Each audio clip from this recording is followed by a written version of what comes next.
When I play a game and then talk, I'm trying, Jennifer.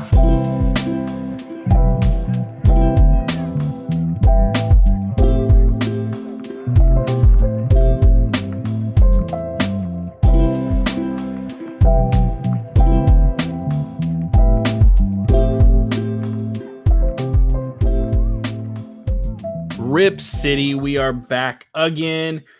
We have a special guest tonight. It may not be Coach Ian, but we got a special one for you. But before we get into it, I just have an announcement to make real quick. For those of you who have been listening, you obviously know Fawad and I have been here. Then we added a third person in Sean. Sean has got some exciting life events going on in his life right now. He has a new job. And some things going on in his life. So he's going to take a break from doing the podcast.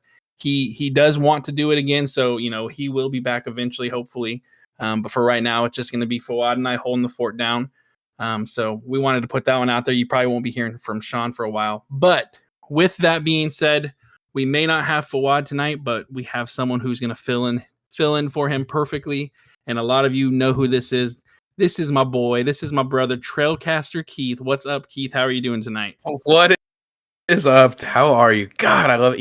Even just hearing someone else say Trailcasters, it just makes my heart kind of tingle right now. It's been way too long since we had anything going, so I get so much good juice from coming on and doing pods with friends. So thank you for having me, buddy. It's good to see you. Yes. I first and foremost, I want to say I'm sorry. We had this plan to actually come to do a podcast earlier, and then things came up and we kept pushing it back, and we're here. This is actually going to be part one. We're going to have a part two next week where Fawad is for sure going to be there, and we're going to go in depth with a lot of things that we've been wanting to talk about with Fawad. So tonight Fawad may join, but for right now, it's just going to be me and Keith, and we're going to just kind of have a fun little podcast here, talk some Blazers. Currently right now the Blazers are playing the Brooklyn Nets. Unfortunately, I had to put the kids down and I have not been able to watch hardly any of it. So Scoot's having himself a game. So Keith, I know you're watching the game right now. Why don't you just let me know what your thoughts on this game are and how it's going? And it's been a fun one so far. Yes, I love it. I can be the play caller right off the bat. I can fill this role. Yeah, man, it's going well so far, and particularly well for me because I'm such a Scoot optimist, and I've been getting into it a lot with people recently, particularly in the last couple of days, about his game and not trying to fall prey to small game samples and eye test and all the rest. But when the eye test goes well, like it is tonight, I'm going to lean in. So let me just say, right now the Blazers are at half with the Nets. I think we're down 5, 66-61. So it's a nice close game right where you want it in a season like this. Let's just leave that at that. But as far as Scoot, he started off in the first quarter. He scored the first bucket, a dunk.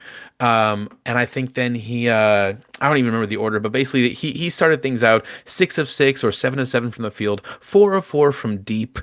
He's hitting threes we're talking in the first 6 minutes of the game. And we started tonight a 3-guard lineup. Scoot, Simons and Shaden at the small forward position, just because of how things are going with injuries and the rest, Jeremy Grant being out. So it's one of those games, from the beginning you kind of came in chuckling a little bit, at least I did, as far as the 3-guard lineup thing, but Scoot is taking advantage, man. So again, when these nights happen, I'm here to lean in. I do want to say that again, we'll get into this more with Fawad next week when he's here, and I have some notes prepared and such, but Scoot, I swear, when he has larger minutes, let's put the bar at 25 or 26 minutes. If he plays less than that versus if he plays more, there's a difference in the production, and I think he's shown it tonight. He came in starting. He came in knowing that he's going to have a nice long leash and isn't going to get pulled if things go poorly, and it went anything but. So I'm here for the rest. Let's see. Here we go. Oh, look at this. They're showing some Scoot stats on the game just to kind of fill this out as we segue away from it. But most consecutive field goals to start a game. Arvydas Sabonis was first with 10 out of 10 for us. Scoot tied for second, 8 out of 8 with Rudy Fernandez, Sabonis, Trent, and Aldridge. So a lot of Blazers have gone 8 out of 8 to start a game, and our little 20-year-old point guard is right there with them. Yeah, I mean, this is me strictly just looking at the stat sheet here, but you got Scoot 9 of 10, 6 of 7 from 3, which is absolutely insane. What? I mean, that's got to be a career high right there. 6 of 7 from 3. Got to work on that shooting. Yeah, 25 points, 4 assists. He's got 2 steals. This is funny. The 1 minute I was able to watch, I saw him cut to the basket, get the ball, suck the defense in, and he made a great pass out to, I believe it was Kamara, who unfortunately missed the three. But like that little segment of plays right there was like, that's exactly what I want from Scoot. Like, brings the defense in, sucks everybody in because he can attack the basket, passing it out. Tumani's having an unbelievable game. I mean, for those of you that are not watching, he's got 19 points. He's 4 of 8 from 3. He's 6 of 13. Like, this is a great game for Tumani just offensively. Like, I've already seen him take a charge. Obviously, he's the charge leader. We know that. We're gonna have to come up with some nickname for him that has to do with charges because this dude is insane. Tumani charge call. I mean, like that. The first name just works so well for all the kind of the surplus type effects. Yeah, man. We can get something going in there. I in the same way that we kind of compare Scoot and Shaden, not compare them like as 1-to-1, but kind of like line these guys up. I see Tumani and Denny as kind of that 3-4 combo in that same sense, man. Like they're not as young as our backcourt is going to be, but the wings, like they complement each other so well. They're both not like perfectly rounded players. Maybe I think Denny has more offensive upside, where Tumani's more that kind of well-rounded guy in whichever direction the team is going is who you'd value more. But to have them paired together, man, it's that beautiful quote that I know isn't the Jack Ramsey quote, but I always want to attribute it to him because the whole story about it being on his wall, and then Stotts using it with about some of the parts, right?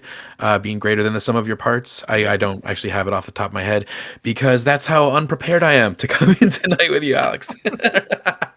No, it's the yin and yang. You got the offensive minded, the offensive side with Denny, who can still play good defensively, and he is good defensively. Oh yeah, absolutely. And then you got Tumani, who's definitely more defensive oriented, but can still be good offensively and still be effective. And it's so much more fun when you get these defensive guys that you like attribute to defense, and then you see them come out here and drop 20 points in the first half. Like you're not expecting that at all, and next thing you know, he's got 20 points. So I mean, I'm not sure what Tumani's career high is, but he's got to be getting close. Enough about them. Let's get back to Scoot, though. No, I mean, jokes aside, like, obviously he's got a hot shooting night tonight. You said, what, 6 of 7 from deep? 6 of 7 from 3 right now. My God. And that's in the first half. We're talking, he's played 20 minutes, I think, in the first half. Yep. That's incredible. But yeah, jokes aside, the problem with his shooting has been the consistency. What I keep falling back to, the kid is 20 years old, and if the biggest issues that we're saying he's having is shooting consistency or finishing at the rim consistently, I am so not worried about that compared to having like the fundamentals, being able to get to his spot up at the rim, being able to see these guys in the corner tonight. I when I was trying to give you the quick play-by-play and I wasn't remembering clearly, he hits a dunk to open the game. He passes to Tumani in the corner and Tumani misses. I think Scoot then hits another dunk off of an Ayton or off of someone's assist or whatever else. And then I don't think it was Aiden, but then he hits a 3 after that. And I think another missed corner 3 from someone else. The number of assists he could have right now if we had a more developed team around him, not to mention if he was a more precise passer, just that little bit more, or if he was that much quicker on the drive, and he'll get there. But we need to give him years to get there, not games. I think that's the thing I keep getting hung up on. He's played 120-ish games now. He's started, this would be start number 36. 36. He has started not even half a season's worth of games yet. I get that everyone wants to be like, oh, the number 3 pick is underperforming. But, I mean, the number 3 pick is not being given the window. Oh, my God. Do we have a Fawad? Fawad has appeared. What's going on, Fawad? What's up, bro? I would have joined like 5 minutes earlier, but then there was a huge flying bug in my room, and I just panicked. And Fawad's screaming. I like it. Hey, being like screaming out the bug is probably better than if you've been listening to me sitting here waxing poetic about Scoot for the last probably 10 minutes. So Fawad, no, you're good. So what we've talked about so far, just to catch you up real quick, is just kind of recapping what's happened in this first half. Scoot's had an unbelievable game to start. Tumani's had an unbelievable game to start. The next week we're gonna really get into the Scoot discussion with you and Keith. But we just, of course we get Keith in here and Scoot's just going crazy. Hold on, I just pulled up the box score. Scoot has 25 at half. Shooting. Look at the 3-pointers. Look at those bad boys. 6 or 7 from deep. What? This It's is live insane, man. reaction Oh right my God, here. you guys gotta see my face. And I got to be totally honest, like, hey, what's up? I'm not at my desk, so like, pivot, but There we go. whoa, oh my God! And then I Tumani at love this. 19.5 You can for see 8 his from brain 30. melting right now. It's happening. Yo, what? Who is Chauncey not coaching today? What's going on? Oh, that's That so was good. That was Well good. done. That was good. And let's Oh. throw in one more little dig here. You got Scoot going crazy. You got Tumani playing great. Then you look at Anthony Simons, who's 0 of 5 with 0 points. Definitely not having the shooting night that you want from him, but he's been playing pretty well. He's been playing pretty well. So This is what confuses me a little bit, though, because again, like, I understand Simons has done well as a point guard. He's done well. He's an established player. He's a veteran. He knows how to work the floor. He's worked under one of the best point guards in the game. So I sure hope he's picked up some things on that end. But I am always going to see him as a shooting guard primarily. His primary skills, whether you want to say he's best off the dribble or off the ball, is shooting. Yep. Much more so than playmaking. Much more so than driving in. I wish he was better at driving because his free throw percentage is great, but he doesn't average enough free throw attempts a game for it to really be an influence in the way that you need it to be. So Simons, and that all just to say, really, I truly believe when you look at the stats over the years, I know Fawad, I think you and I got into it a bit at one point about how recently he's been better on ball shooting, but historically he's been an off-ball shooter. He's been a very amazing off-ball shooter. So you see everyone else going off tonight, and God, why can't he be good as well? It would be so nice if he just had that one missing piece to be like, see, Chauncey, see what happens when you play to their strengths, but yeah, I don't know if Simons is simply unhappy at this point, maybe unhappy with the ball out of his hands or knowing what it means. So it's just kind of in his head and hard. Like, unhappy might not be the right word. You know what I mean? Like, it might just be that Simon sees the writing on the wall when he sees Scoot as the primary ball handler, primary playmaker. And that could be that. I mean, that absolutely could have a legit effect on your shooting, on your mindset, right? And one other thing we haven't been able to say a lot lately is we have a Delano Banton sighting tonight. Oh yes, we've kind of lost him in the minutes, and he's played 8 minutes tonight and has 7 points, so he's played very well. And actually, you know what? So for those of you that are not watching right now, Keith just lifted up a Blazer Cup, and I believe tonight is the Shaden Sharp Cup. Oh, it tonight. is. Thursday, I think. Oh, is it Thursday? I think it's Thursday. Tonight. My bad. I had False tickets news. for tonight and for Thursday, and I didn't realize till after I gave them away, where I was like, "Oh, that's the Shaden Sharp night." But hey, have a great one, Cam. Enjoy the glass. I'll find mine later. I'll get it going. I'm sure I have. I will say those Blazer Cups are 10 out of 10. Those are great, Yes. great things. What do you guys think about the only having 3 of them versus a set of 5 like they've done before? I'm gonna be honest with you. That's news to me. I didn't even know they were only doing 3. So who is it? Scoot. When they Scoot, Shaden, and Klingon is the 3 glasses they announced at the beginning of the season or what in the offseason, whatever it was earlier. When they've done, they're thinking they're trading some people that might be on these cups. I mean, like that's kind of the presumption in my mind, right? But yeah, like, it's backed up by the idea when they've done these pint glasses before. The 2 previous times, I believe it was 5 pint glasses both times. Yep. So yeah, it's and I even remember the little like wooden like coasters. Yeah. Yeah. Those were all 5 of the guys. Got those right downstairs. Yep. Yeah, 5 of those.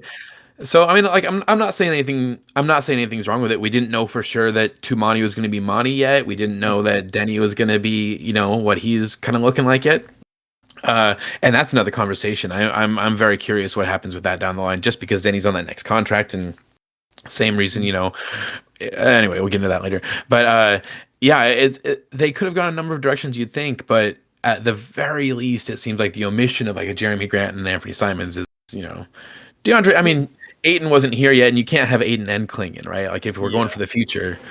Anyway, sorry, I'm ranting. I'm still to not have Simons is honestly surprising. Like, that's a big That's a big thing to leave off. I mean, Jeremy Grant too. Yeah. So it's been a fun game. It looks like the third quarter is just now starting. So Keith, a lot of people know you. A lot of people are familiar with you. Maybe in I mean, Legend, man. It's been so long since I did no, it's been like a year plus since we've had a pod at this point. it lives on. It lives on. So I want for the people that may not know you, obviously for those of you guys who do not know who Keith is, Keith has a podcast called the Trailcasters. He's actually one of the first people I reached out to when Fawad and I started talking about doing a podcast and just kind of picking his brain and asking questions. So I want to once again thank you for kind of being that knowledge source that we could use. And then we've just established we've played video games on the weekends at times. I know we haven't done it in a while, but Keith, Chris, both of you guys are awesome. And something I want to do is for those of you who don't know who Keith is, let's get to know Keith a little bit here. Oh man, so, Keith, let's go. Ready? Break it down for me. What is your favorite Blazer moment? Favorite? Oh man, okay. And if you have a couple, rattle them off. It's hard not to have a couple. You know what I mean? Like right. I like. Okay, so the brief history, like I watched as a younger kid back in the Drexler days and all that, moved away out to college in Phoenix, came back right in time for the Roy Odin Aldridge era, as brief as that was. But so saw some amazing stuff from Roy. I think the real big, like the real big first moment for me had to be Dame's shot, the .9. Was in arena for that. We managed to grab lower bowl seats. It was, let's see, that one was my dad, my brother, and my eventual wife, Abby, and I. And we were there for that in arena. It was fantastic. It was amazing. There's been so many other big moments though since then. I don't know. I guess that one is kind of the standout. When you ask the question, that's what came to mind first. So we'll go with that. But you can't argue against some of the. I mean, again, like I think I said earlier, Alex, I am a full-on Scoot optimist. I'm just a Blazers optimist in general. So when Scoot's our guy, I'm a Scoot guy. And you see games like tonight, I might have to put. We'll see how this game goes tonight. And I don't know, it's this season as well. But he's okay. I'm trying to stretch there and search for like what can I put up there in like a Scoot game so far that could be a one of those greatest moments. He'll get there though. We'll get there eventually. So, and you know what, you said something perfectly. There's so many, like we've been blessed to have like so many options at what's your favorite Blazer moment, because there are some people that probably there's some fan bases that are probably like, we have like 4 of them and everyone picks the same one because we were so lucky to have Dame. We were so lucky to have Roy. Like there are some we were lucky to have Drexler. Unfortunately, I wasn't watching. My shout out to Mom. She was watching. She's a Clyde Drexler fan through and through. But we got Anthony Simons with the 3. So here we go. He's on the board. So now let's move on to your favorite current Blazer and favorite former Blazer. Okay. Again, I feel like the favorite current Blazer has got to be fairly obvious. You even got this going on. Let's even get the number in here. Yep. There it is. But I mean, like I'm loving Scoot, man. I love the old school point guard. I know that maybe he's a little too old school for people's taste with a lack of a 3-point shot. But again, 6-7 from 3 tonight. What are we talking about here? Give him time. He's 20 years old. But I love the two-way player. I loved Dame's era here, don't get me wrong, but I'm a little bit sick of having a team that's just reliant on let's see a hot 3-point shooter, or let's watch the ball, let's watch the star do his thing with the ball.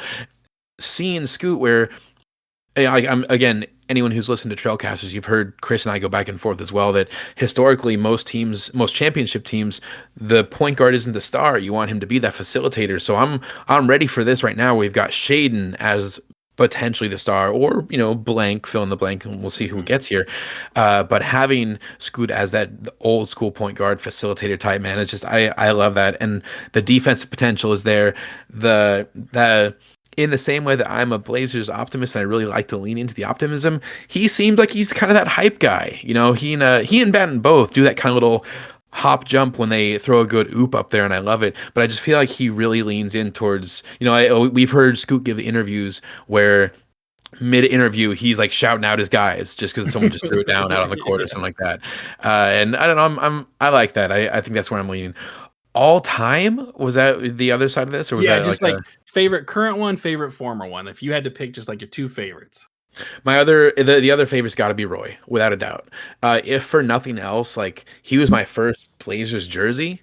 I wore that Roy jersey to Vegas, had a great time with that as well. Like, so it's got, I think like Roy was there with me for a lot of my my young party years.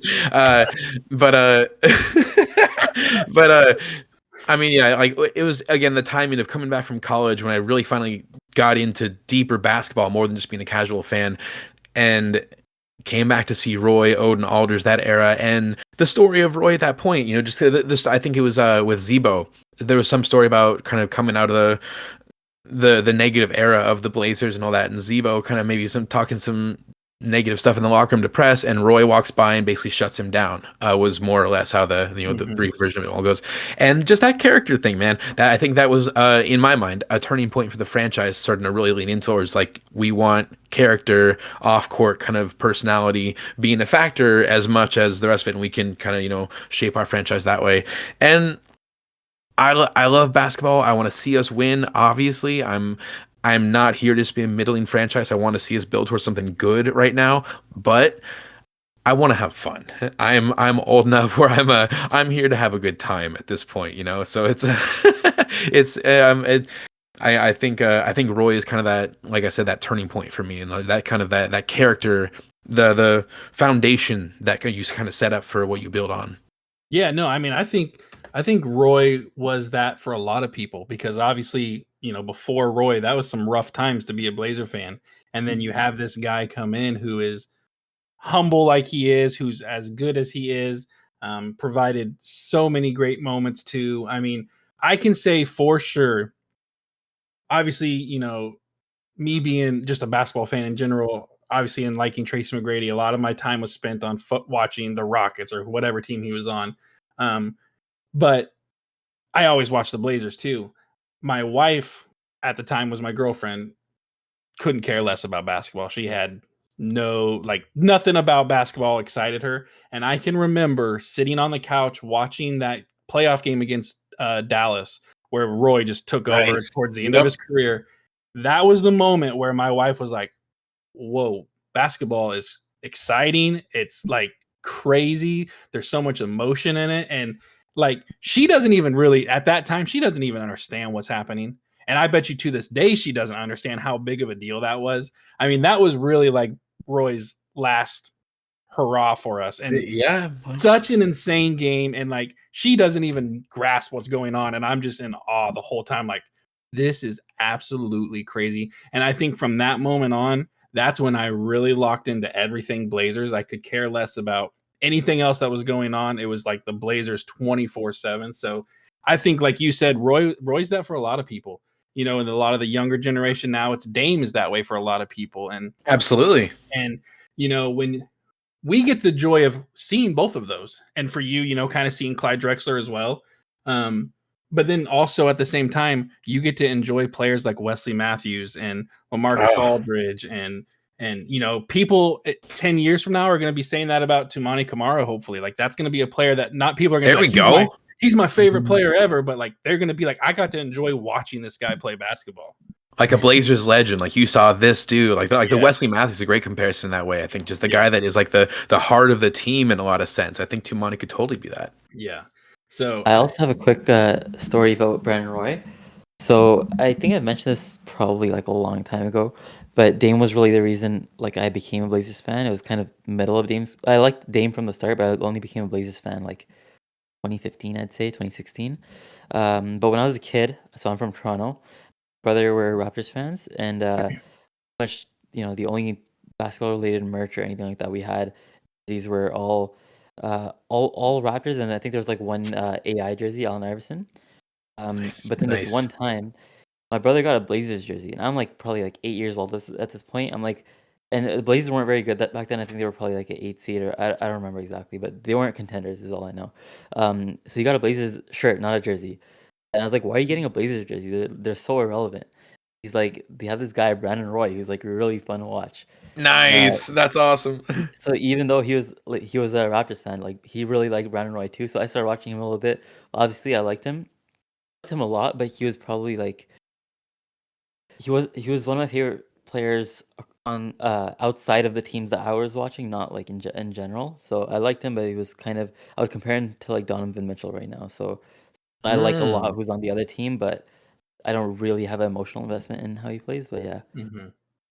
it's But so interesting you're that saying, started off with the Blazers and then ended up there too. yeah, you're kind of saying B Roy kind of brought you here to us, all right? Is where this is going, right? Like you're saying B Roy Like spurred that indirectly, interest. sure. Yeah, I'll take it, man. B-Roy planted Started the momentarily, seed, it went away, There but we then it go. came. and then Dane watered it, and it sprouted. There you go. There we go. Exactly. Brandon I Roy like planted the seed. Dame grew it. nice. Kawhi didn't even know that seed was in there. He was just like, one day he was like, "Oh, I like the Blazers." Oh, that's awesome. But yeah, man, like it's and I don't know if their connection with B Roy was that kind of character thing too. But you know, like yeah, I think he stood out in a lot of ways. He definitely had he is a legacy unto himself. And I mean, I don't know if you guys have heard too much in the sense either. He's I I think that maybe further down the road we could let's just keep fingers crossed for him get involved with the team in some future way. I'm not saying anything for upcoming soon either, but I feel like there's kind of those seeds have been planted. We gotta water them. Come on, There Fawad. we go. Water them. I think he finally came to a game earlier this year, right? Mhm. Did I make that Yeah. up? Okay. I think he's No, been to a couple, right? I'm not sure how many, but it has been recent. It certainly has Yeah. been like the relationship has been things are getting repaired, and Yeah. I think having Odin in the building a little while ago that went really That was- well, and I think that that was was good. again it's adjacent enough that I think it's one of these things that it doesn't go unnoticed. Let's say as far as making amends with fixing relationships and all that. So fingers crossed. Yeah, I'm so happy that Greg Oden did come back because there's a lot of animosity just in the NBA in general with him and saying he was a bust, but the dude wasn't a bust. Like you can't say someone's a bust because of injuries. Like that dude was dominant with us. Like that was it. That was the right pick. Kevin Durant is great. What we needed at that time was Greg Oden. I'm big on Odin, and I love like the way that he came back. I love that whole vibe that he came in with, because like you're saying, like there's plenty of people out there, plenty of voices in his head, I'm sure, that like things he's heard said, things that kind of like that are that's hard to get out of your the back of your mind a little. And he came in without any of that showing. He came in very kind of confident. He had his a great vibe. And the work that he's been doing and all the rest of it, like between coaching and the financial literacy stuff, man, I feel like he's in such a good spot. I'm super happy for him. Just having seen what he went through and kind of the like vicariously, like seeing this person you cared for as a player and all that, and kind of seeing them go down the rough path, and it was sad to watch. And so I'm really happy that he's doing so much better at this point. Yeah. So I want to wrap it up with, because I want to save some stuff for next week. What are you looking forward to the rest of the season? I don't want to go like too in depth with like trades or anything because I want to save that for next week. But is there anything you're just looking forward to for the rest of the season? Yeah, no, there absolutely is. Let me say first though, right there when we were talking about Odin, I was trying to think of like what stories do I have? I you've got me following up the Coach Yim episode, man. Like like the stories you guys had, that was just incredible. That was a fantastic interview. So yeah, Thank you. yeah, no, it truly was. Like it was, yeah. Anyway, what am I looking forward to? The rest of the season, man, it's what I'm looking forward to is a lineup. It's the lineup of Scoot, Shaden, Tumani, Denny, Klingon. It has not had a lot of minutes so far, but I think we need to see a lot more from all of them, and all of them together in particular. And I'm not saying it's going to win games, which maybe again is part of what we need to see, part of what the front office could be angling for as things go down. That lineup is what I'm invested in as a fan, who I want to see going forward, like the core of it. Yes. And I'm not saying other people can't be mixed in. I love me some Banton. I'm not against Aiden. I know it's a weird fit thing going on there. I'm not even against Jeremy Grant, and he's got years left, so I don't think it's impossible.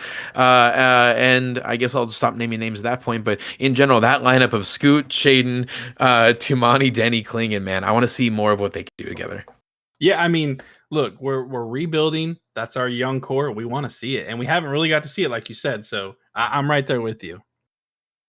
So this is part one. This is part one of the podcast. We're gonna have a part two. This episode's gonna come out tomorrow, but there's gonna be more next week. We're gonna get in depth with Scoot, with Fawad, with Keith. We're gonna go into the trenches and we're gonna battle out here. There we go. And now Fawad's opinion might change with Scoot going crazy tonight. I mean, hey, it's a game tonight. Can we set the table on this at all? Like obviously Fawad, Sure. like you and I, we have not had animosity or anything about any of this, but like what is like if you were like what is your kind of your general argument, like your kind of theory statement about Scoot right now? Where are you at? Like if I were to say like, oh, I believe he's got a lot of big upside, and I think he's a true point guard that the shooting will come around kind of thing. Versus I feel like a lot of criticism is like, oh, some people say he's totally washed. Other people are talking about, oh, the shooting is broken. But like what's I don't know. It's hard to concisely put in like one or two sentences. That's fair. I would say I think, my opinion, his current ceiling is a high-level starter who's not an all-star. I don't think his shooting will come around anytime soon. It's possible like 5-6 years down the line. I could see that happening for sure. But I think it's something that like by next season he'll have a shot. Okay. And then I really like his playmaking ability. There's a lot of talent there. And then like the rest of it I can go into more details, but I think generally that's where I'm at with him. I like and that. For those of you who don't know what's going on right now, a couple episodes ago, Fawad kind of had a hot take where Fawad was getting a little nervous with Scoot. And after the episode went out, Keith was in Discord saying, whoa, wait a second. So we've been waiting for this conversation to happen, and it's happening next week. I might have gotten a little bit carried away in that episode. Hey, it's all good, man. Like I even when I came into the Discord, it was just to have some fun, and again, it's because I miss podcasting, I miss getting into this stuff, and I want to be able to have some good friendly debate and dialogue. And I loved what you guys were going about saying, honestly. And serious, Fawad, we don't have to all agree. It's nice to just have opinions and go back and forth. And in the same sense, if I hear you say something that I have to accept, I'm gonna let you know that my opinion can be fluid and change, right? I'm not locking in this. So for those of you that are listening, next week that's the episode to tune into when we get into the weeds with Scoot here. I think it's going to be a fun conversation, and I agree, and I think Fawad agrees with all of us here that everyone has their own opinion and doesn't make anyone more right than the other. And honestly, it almost is more enjoyable to have different opinions on things, because you have these conversations where if we're just agreeing on every single thing, then what are we even listening to? So yeah, me and Alex agree like way too much, so it's always nice to have a third guy. Hey, happy to come in here and stir up the pot a little bit whenever you guys need. So yeah, I'll be here. I'm gonna have to start flipping a coin and then just saying like, okay, I disagree with this one because the coin said I do. So, Keith, first off, thank you for joining once again, and I'm so excited to have you on this next episode next week too. And we're gonna get you back into this podcast world. We're gonna get it. We're going. We're scratching the itch right now, but it's coming full blast right now. It'll get there. Hey, look, I right before my birthday this year, I got my first tattoo in like 18 years. Then I got another tattoo like 2 weeks later. Because you start scratching that itch and you just got to keep going. So help me out here. We'll get it. Okay, we are going to end this one. Thank you guys for joining. Thank you once again, Keith, for joining. Fawad, thanks for joining in a couple minutes late. I'm glad you got in here too. And we got your reaction to Scoot's stat line. That was awesome. I hope you guys enjoyed this episode. And as always, Rip City, baby. Thanks to My Life Pursuing for the music used on the intros and the outros of this podcast. You can check them out on all major streaming platforms at My Life Pursuing.